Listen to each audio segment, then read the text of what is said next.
Good. All right, good morning. Pretty short log today. The one aggravated assault, that was essentially a report at this point in time. No arrests were made, but one person used a cell phone to hit another person in the face. The one assault is a domestic. The burglary, the first one, that was a liquor store. Somebody broke the glass door, stole some alcohol from inside. No arrests on that. Do you have a value? A value? Of what was stolen? A couple $100 maybe. I think there was 3 bottles of liquor that they believe were stolen. The other burglary, that was a building that was entered. They don't believe anything was taken. The embezzlement was a vehicle that was loaned. Family offenses, the only thing out of that, we did have a report of a 1-year-old girl that showed up at the hospital with some injuries. We're still working on trying to figure out exactly what happened with that. At this point, no arrests have been made, no charges with anything. Who brought her in? Family members brought her in. Not parents?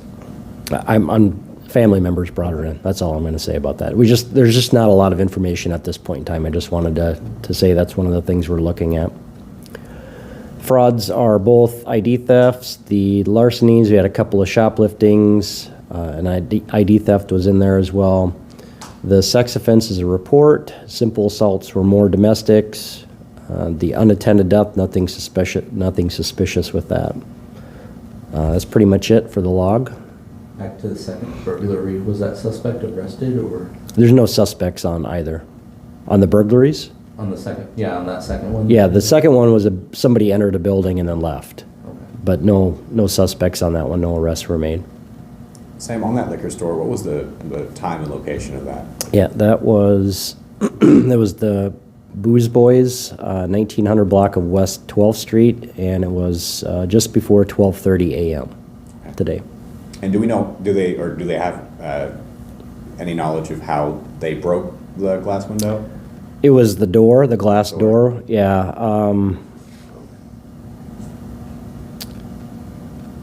I think.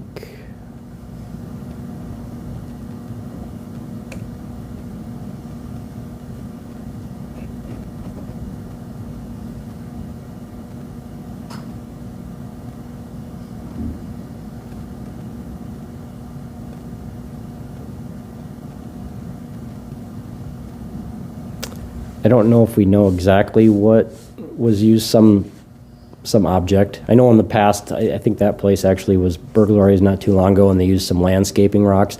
This was something that he had with him, so I don't know what that object was, but something to broke out the lower panel of the door, went in, took a couple of bottles, and then left. Thank you. Do you have any updates of accidents or how many cars you guys have snowbirds or anything like that for? In the last 24 hours since the last press conference? Snowbirds? That I don't know. I'll have to check. The records section would have that stuff. Those tickets come in afterwards, and they're manually written tickets, and so they have to process those. So I don't have any numbers on those. Accidents, I can find those for you here.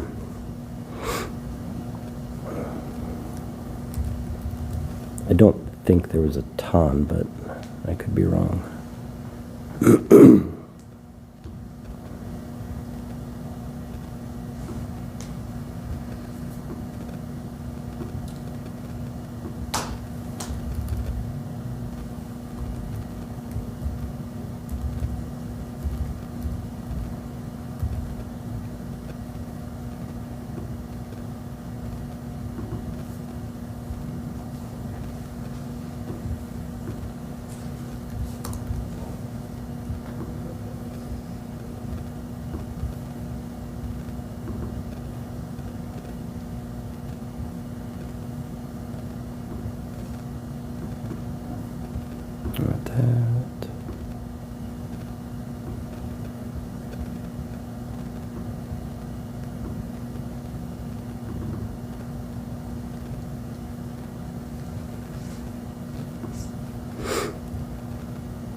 Doesn't look that bad, actually.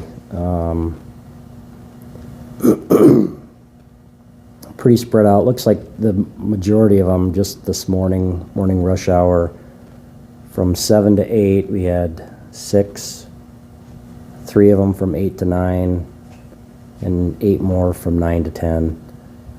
Yesterday, just a handful throughout the day, basically, so.